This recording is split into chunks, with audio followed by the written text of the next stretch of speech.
Menteri Kesehatan Budi Gunadi Sadikin enggan menjelaskan terkait usulan pencopotan dirinya dari kursi menteri setelah menemui Presiden Prabowo Subianto di Istana Kepresidenan Jakarta pada Selasa 3 Juni 2025.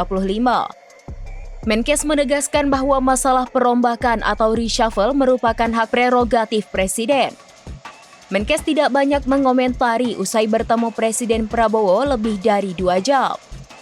Ia pun tidak menjawab apakah dirinya mendapat teguran dari kepala negara imbas pernyataan kontroversialnya di muka publik.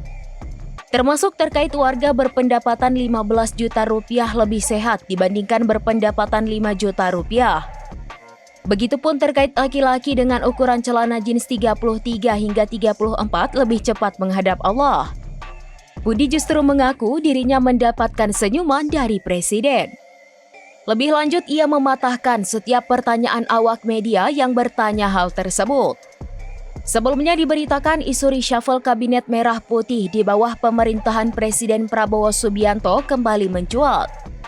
Kini isu itu muncul kembali setelah ada desakan untuk merombak sejumlah nama dalam kabinet.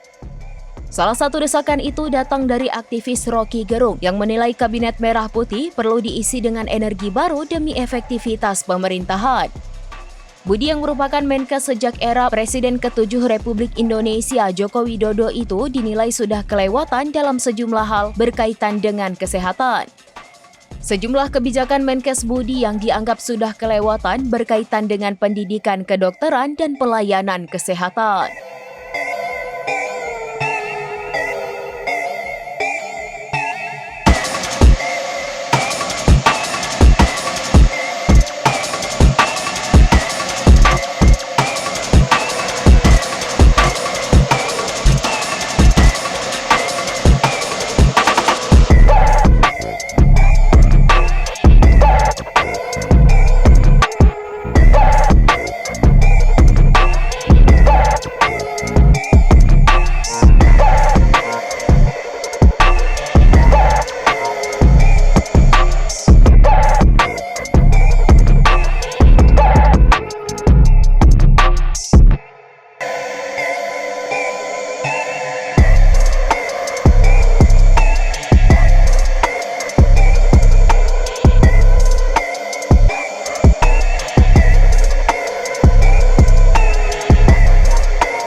Download Tribun X sekarang, menghadirkan lokal menjadi Indonesia.